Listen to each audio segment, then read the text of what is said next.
welcome to my channel. Subscribe and enjoy daily stories about cheating, revenge, and relationship advice. It was a Saturday morning when I first noticed Mrs. Henderson struggling with her groceries. I was coming back from the animal shelter, still wearing my volunteer shirt, when I saw her at the end of the block, slowly making her way from the bus stop. Her thin arms strained against the weight of the bags, and she paused every few steps to adjust her grip, her face etched with pain and exhaustion. "Morning, Mrs. Henderson," I called out, quickening my pace. "Need a hand with those?" She squinted up at me, a flicker of recognition crossing her face. "Ethan? Is that you?" "Oh, you don't have to trouble yourself, dear." "It's no trouble at all," I replied, already reaching for the bags. "I've got a bit of muscle left after working with the shelter dogs all morning." She let out a soft chuckle as she relinquished the bags to me. "I see you haven't changed one bit, always eager to help. How are those pups doing, anyway?" "They're a handful, as always," I said with a grin. "But they keep me on my toes. We just got a new litter in, 5 little balls of fur, all full of energy." Her eyes softened. "It's good of you to do that, Ethan. Taking care of those who can't take care of themselves." "Well," I said, shrugging, "somebody's gotta do it." We walked together toward her house, and as we passed the hedges and flower beds that separated the houses, I asked, "How have you been, Mrs. Henderson? We haven't seen you around much lately." "Oh, you know how it is," she sighed. "The bones don't work the way they used to, and there's not much reason to be out and about.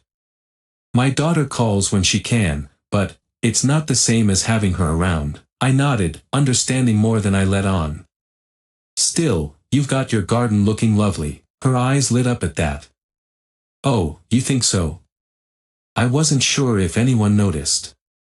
"It's been a bit of a struggle this year, what with the weeds and all. But you know, when the flowers finally bloom, it makes it all worth it. That's how life is, isn't it?" I said, shifting the bags in my hands. "A little bit of work, a little bit of struggle, but the good stuff always shines through." She smiled at me then, and there was something in her gaze that felt like gratitude mixed with a touch of sadness. "You're a good man, Ethan. Your wife's lucky to have you." The mention of Jessica tightened something in my chest, but I pushed it aside, focusing instead on helping Mrs. Henderson. "I'm the lucky one," I replied quietly. When we reached her door, she fumbled for her keys, her fingers stiff from the cold. "I can manage from here," she said, though her voice lacked conviction. "Tell you what," I offered, "why don't I put these away for you, and you can sit down and rest for a bit?" She hesitated, pride warring with practicality, but finally nodded. "If it's not too much trouble." "Never is," I assured her, opening the door and stepping inside.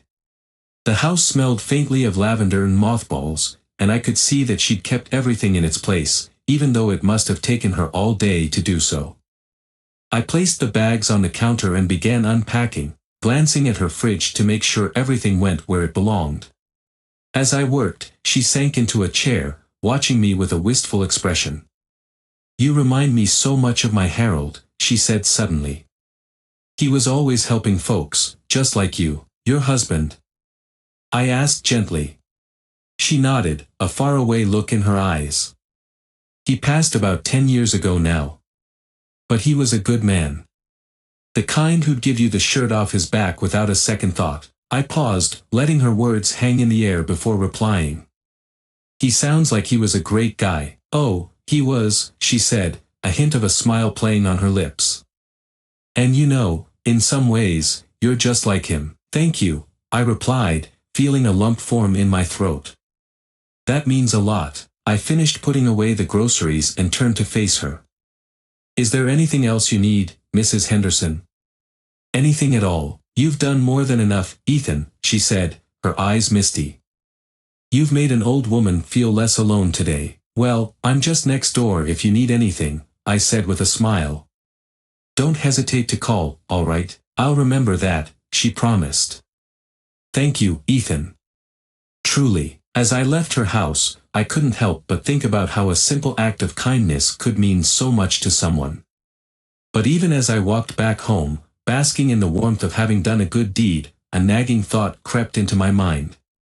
Why was it that I could make time for everyone else but couldn't seem to fix the growing distance between Jessica and me? Little did I know that before the day was out, my answer would become painfully clear. The sun had barely dipped below the horizon when I unlocked the front door and stepped inside. Normally, our home was filled with the aroma of Jessica's cooking by this time of day, roasted chicken, garlic, or whatever new recipe she decided to try from the cooking blog she followed religiously. But tonight, there was only silence. A heavy, oppressive silence that filled every corner of the house. "Jessica?" I called out, setting my keys on the small wooden table by the door. No answer. My eyes drifted to the faint glow of light coming from the living room. I took a deep breath and walked in. There she was, sprawled on the couch with a half-empty glass of red wine clutched in one hand and a magazine lying face down on her lap. Her eyes were fixed on the ceiling, but she didn't turn toward me as I entered. I could tell something was wrong before she even said a word. "Hey," I said gently, hoping to break the tension. "How was your day?" She took a slow sip of her wine before responding, her eyes finally meeting mine. "Fine. Just another day at work." There was something in her tone, something strained and distant. I decided to test the waters. "I helped Mrs. Henderson with her groceries today. She was struggling with them at the bus stop, so I figured I'd give her a hand." Jessica rolled her eyes and let out a scoffing laugh, a sound that was more bitter than amused. "Of course you did, Ethan. You're always helping someone, aren't you?" Her words caught me off guard. "What's that supposed to mean?" "It means," she said, setting her wine glass down a little harder than necessary, "that you seem to have all the time in the world for everyone else. The neighbors, the animals at the shelter, strangers you meet on the street. But what about us? What about me?" I stared at her, struggling to understand where this was coming from. "Jess, you know I care about you. I'm here, aren't I?" "Physically, maybe," she snapped, "but emotionally? You're always somewhere else. Always so busy playing the hero for everyone else that you forget about your own life.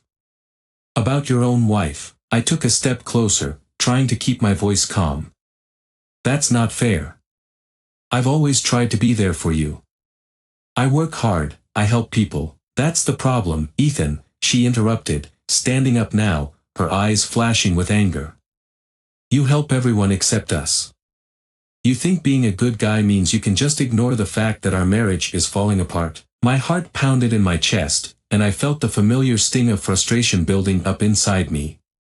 "What do you want from me, Jess? You knew who I was when you married me. I haven't changed." She laughed again, but this time there was no humor in it. "That's exactly the problem. You haven't changed. But I have. I want more, Ethan. I want to feel alive. I want excitement, passion, not just this mundane, day-to-day existence. And you think that's something I can't give you?" I asked, my voice barely above a whisper. She looked at me then, really looked at me, and for the first time in months, I saw the truth in her eyes. "I don't know," she admitted. "I honestly don't know." We stood there in silence for a moment, both of us lost in our own thoughts. Finally, she spoke again, her voice softer but no less resolute. "There's an office party next weekend. Mark's hosting it, and it's important. Everyone from work will be there, and I need you to come with me." I frowned, my gut instinctively tightening at the mention of her boss's name. Mark was the kind of guy who seemed to ooze charisma and charm, always flashing his perfect smile and talking about his latest business venture. But there was something about him that didn't sit right with me. "I don't know if I'm up for it, Jess. You know I'm not great at those kinds of things," I replied, hoping she'd understand. She shook her head, exasperation etched across her face. "You don't get it, do you? This isn't about you being up for it. This is about us. It's about showing up for me, for once. I need you to be there. Can you do that?" The desperation in her voice struck a chord, and I knew I couldn't refuse her, even if every fiber of my being was screaming to walk away. "All right," I said, trying to keep the frustration out of my voice. "I'll go," she nodded, but there was no relief in her expression. "Good," she muttered, turning away from me. "Because this might be the last chance we have." I stood there, feeling the weight of her words pressing down on me like a heavy stone. The last chance. How had we gotten here? How had we gone from being the young couple that everyone said would last forever to this? Two people, standing in the same room, but miles apart. "I'm going to bed," she said quietly, not meeting my eyes. "Yeah. I'll be up in a minute," I replied, though I wasn't sure if I'd be able to sleep at all. She walked past me without another word, her perfume lingering in the air as she went. I listened to the sound of her footsteps fade up the stairs, and as I stood alone in the dimly lit living room, I felt something inside me break. I reached for the wine glass she'd left behind and stared at the red liquid swirling inside. It would have been so easy to drown myself in it, to pretend that everything was fine. But I knew deep down that nothing was fine.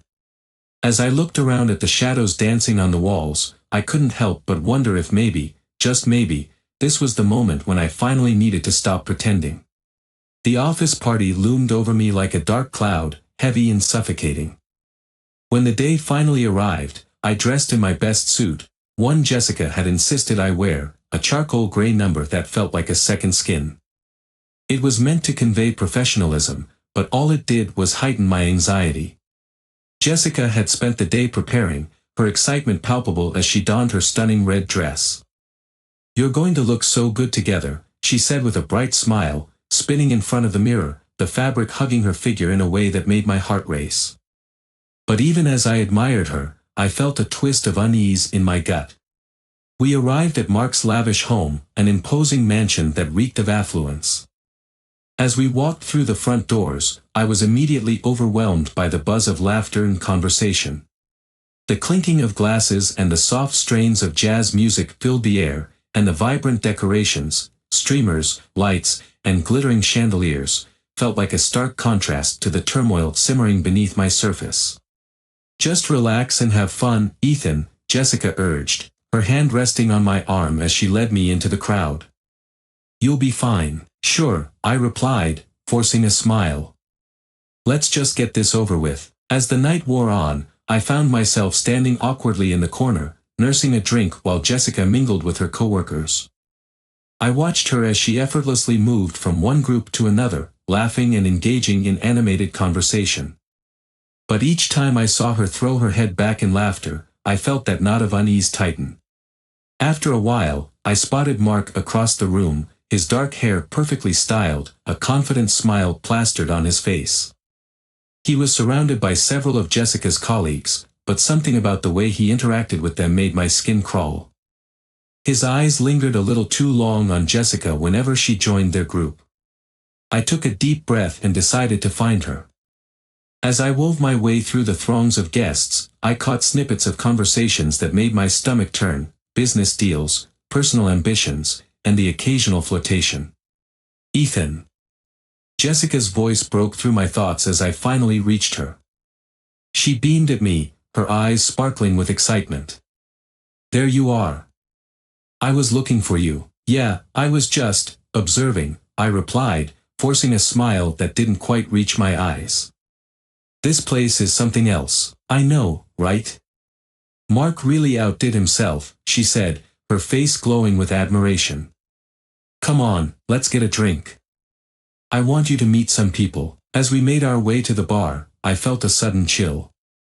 There was a tension in the air, and I wasn't sure if it was just my imagination. I noticed Mark watching us from a distance, his gaze lingering on Jessica.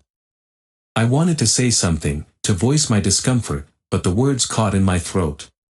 "Here, let me get you something," Jessica said, slipping away to the bar. As I stood alone, I overheard snippets of conversation around me. Two of her colleagues were chatting, their voices just loud enough to catch my attention. "Did you see how Mark's been with Jessica?" one of them said, giggling. "It's like he's trying to impress her on purpose." "Yeah, I heard he's got a soft spot for her," the other replied, smirking. "I wouldn't be surprised if he asked her to join the team on some big projects." He's been looking for someone with her skills. I clenched my jaw, irritation boiling beneath the surface. The idea of Mark's interest in Jessica was infuriating, and I couldn't shake the feeling that there was more to it. Just then, I caught sight of Jessica again, her laughter ringing out across the room. But it wasn't just any laughter, it was the kind that made my heart drop. I turned to see Mark leaning in close to her, their heads almost touching. My stomach twisted as I watched Jessica lean in, a coy smile on her face. Without thinking, I marched over, my heart pounding. "Jess," I said, my voice sharper than I intended. She turned, startled. "Ethan." Everything all right here?" I interjected, forcing a smile that felt more like a grimace.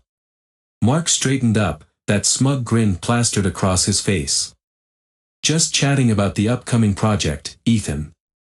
Jessica has some fantastic ideas." "Right," I replied, my tone dripping with sarcasm. "I'm sure you're really invested in her opinions." Jessica's eyes flickered between us, confusion etched on her face. "Ethan, it's not like that. We're just talking." But I wasn't listening anymore. My heart raced, and all I could see was Mark's hand resting a little too comfortably on Jessica's back.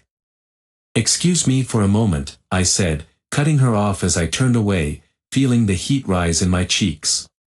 I stepped outside onto the patio, where the cool night air hit me like a splash of cold water. I leaned against the railing, trying to gather my thoughts, but my mind raced. Why did I let my insecurities get the better of me? Why couldn't I just trust her? Just then, I heard footsteps behind me. It was Jessica, her expression a mix of concern and frustration. "Ethan, you can't just storm off like that. What's wrong with you?" "I don't know, Jess. Maybe it's the fact that your boss is practically drooling over you." I snapped, my anger boiling over. Her eyes widened in disbelief. "Are you serious right now? He's just being friendly." "You're overreacting." "Overreacting? You were practically flirting with him." I shot back, my voice rising. "What am I supposed to think when you're laughing and leaning in like that?" She took a step closer, hurt flashing across her face. "You think I would ever betray you like that? You have no idea how hard I've been trying to make this work. Then why does it feel like I'm the only one trying?" I countered, my heart racing. Before she could respond, I noticed Mark stepping outside, an amused expression on his face as he leaned against the doorframe. "Everything all right here?" he called out, his voice dripping with condescension. "I hope I'm not interrupting anything." Jessica's gaze flicked between us, and I could see the tension rise in her shoulders. "We're fine, Mark. Just having a moment." "Good," he replied, casually flicking his gaze toward me. "Wouldn't want to ruin the party's mood." As he turned to head back inside, I felt a surge of anger. "You know what, Mark?" I called after him, my voice sharper than I intended. "Stay away from my wife." He turned back, his smirk unfaltering. "Relax, Ethan. I'm just trying to help her shine.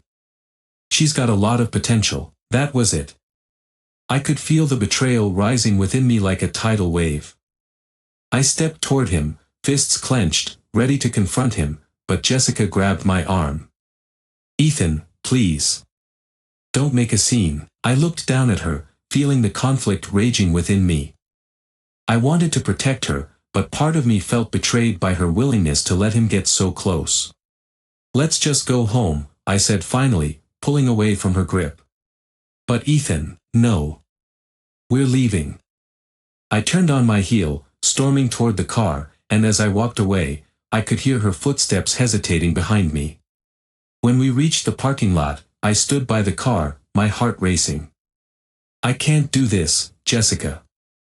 I can't keep pretending everything is fine when it's clearly not." She hesitated, her eyes filled with frustration. "What do you want me to say? That I'm sorry for trying to be friendly? That I'm sorry I have a life outside of our home?" "No, Jess," I said, my voice lowering to a whisper. "I want you to be honest with me. About everything." But her silence spoke volumes. In that moment, the weight of our crumbling marriage crashed down on me, suffocating and overwhelming. I realized that this was not just about Mark, it was about everything we'd let slip through our fingers. As we sat in the car, the tension thick and unyielding, I couldn't shake the feeling that betrayal wasn't just about infidelity. It was about the promises we'd made to each other, promises that now hung in the air like a fragile thread, threatening to snap at any moment. The drive home was a blur of silence and tension, the kind of silence that felt like an insurmountable wall between us. Jessica sat beside me, her expression a mix of hurt and anger, while I gripped the steering wheel, fighting the storm of emotions churning inside me. When we finally arrived home, I parked the car with a hasty jerk and shut off the engine, the silence wrapping around us like a thick fog. "I can't believe you pulled that stunt at the party," Jessica said, her voice laced with disbelief as she stepped out of the car. "I was just standing up for myself," I shot back, trying to hold on to the last shreds of my composure. "You let him get too close. You made it feel like there was something more." "There wasn't," she exclaimed, her voice rising. "You're being paranoid." I shook my head, unable to find the right words. "This isn't just about tonight, Jess. It's everything. You've been distant for months, and you've been so focused on everyone else that you've neglected us," she countered. "I need a partner, Ethan. Not just a charity case." As she stormed inside, I stood frozen for a moment, feeling the weight of her words settle over me. The truth was painful, and I knew we were both to blame for the distance that had grown between us. But more pressing than our marital issues was the cold, creeping realization that I needed to do something about Mark. After a restless night, I woke up determined. I had to gather evidence of Mark's inappropriate behavior, not just to protect my marriage but to expose the man who seemed to think he could take whatever he wanted. I couldn't let him have that kind of power over us any longer. I called my friend Laura, who had always been supportive and resourceful. "Ethan, what's going on?" she asked when I explained the situation. "I need help gathering evidence on Mark," I said, my voice tinged with desperation.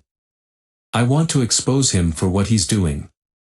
If he's crossing the line with Jessica, he needs to be stopped." "Are you sure about this? You're treading in dangerous waters," she cautioned. "But if you're committed, I'm in. Just let me know what you need." I spent the next few days devising a plan with Laura. We discussed ways to gather evidence without raising suspicion. "I think it would be best to focus on Mark's finances," Laura suggested over coffee one morning. "If he's using company funds for personal gain, that's something you can bring to HR." "Sounds like a plan," I replied, adrenaline coursing through me. "I'll see if I can access any documents from the office. Maybe I can get a look at some of his emails or financial reports." That evening, after a long day at work, I returned home to find Jessica sitting at the kitchen table, her face buried in her hands. My heart sank. I'd hoped we could start rebuilding, but I could see the toll the last few days had taken on her. "Hey," I said softly, taking a seat across from her. "How are you holding up?" She looked up, her eyes red-rimmed and tired. "I don't know, Ethan. I just feel lost. We were supposed to be a team, but it feels like we're fighting each other instead of facing our problems." "I know," I said, leaning in closer. "And I'm sorry for how I reacted at the party. It was too much for me. But I'm working on something to help us. Something that might expose Mark." Jessica's expression shifted from despair to confusion. "What do you mean? What are you planning?" "I'm going to gather evidence on him," I said, my voice steady. "I want to show you that I'm not just standing by while he plays games with your career and our marriage." She stared at me, processing my words. "Ethan, are you sure that's the right approach? What if it backfires?" "I have to do something," I replied, the determination hardening in my chest. "We can't let him get away with this. Not anymore." She nodded slowly, her eyes searching mine. "Just, be careful. I don't want to lose you in the process." "I won't," I promised. "I'm doing this for us." The following days were a blur of late nights and clandestine meetings with Laura. I managed to get access to Mark's emails through a friend who worked in IT. When I finally sat down to read them, a sick feeling settled in my stomach. "Look at this," I said to Laura, pointing at the screen. "He's been funneling money into a personal account, and there are emails here discussing a special project with Jessica that sound inappropriate." Laura leaned closer, her brow furrowed as she absorbed the information. "Ethan, this is serious. You need to present this to HR. They'll take it from there." That night, I sat on the edge of our bed, the weight of the evidence heavy in my hands. Jessica entered the room, her eyes narrowing as she noticed the tension on my face. "What's going on?" "I found something," I said, steeling myself for the confrontation. "I found evidence of Mark's embezzlement, and I think you might be involved." Her expression shifted from curiosity to disbelief. "What? How could I be involved?" "His emails, they mention you, Jessica.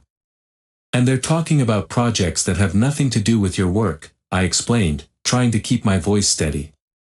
"It seems like he's been manipulating you for his own gain." Her face paled, and I could see the fear in her eyes. "Ethan, I swear I didn't know anything about this. I was just trying to do my job." "I believe you," I said, my heart aching for her. "But we can't ignore this. We have to take action. I can't go to HR." "What if it backfires?" she whispered, her voice shaking. "Then we'll go together," I replied firmly. "You need to tell them everything, Jessica. We can't let him continue this. We have to stand up for ourselves." After a long pause, she finally nodded, tears shimmering in her eyes. "Okay. Let's do it together." The next morning, we walked into HR's office hand in hand, my heart racing. When we presented the evidence, I felt a mix of fear and resolve. It was a leap into the unknown, but it was one we had to take together. As we left the office, Jessica squeezed my hand tightly, her expression a blend of anxiety and relief. "Thank you for believing in me," she said softly. "I don't know what I would have done without you." "I'm not going anywhere, Jess," I assured her, pulling her close.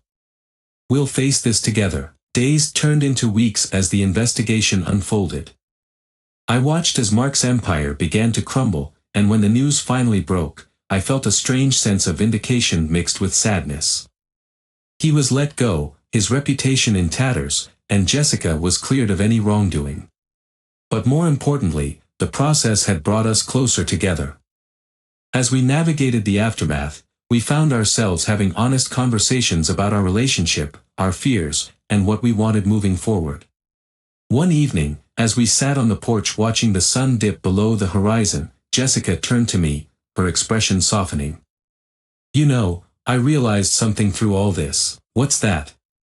I asked, intrigued. "That we can't keep putting each other on the back burner. We need to be each other's priority," she said, her voice firm but gentle. I nodded, my heart swelling with hope. "Agreed. I want to rebuild what we have, starting now." "Together?" she asked, searching my eyes for assurance. "Always," I replied, wrapping my arms around her. As the warmth of the setting sun enveloped us, I realized that while the betrayal had been painful, it had also ignited a fire within us, a determination to reclaim our lives and our love. Together, we could face whatever came our way, stronger than before.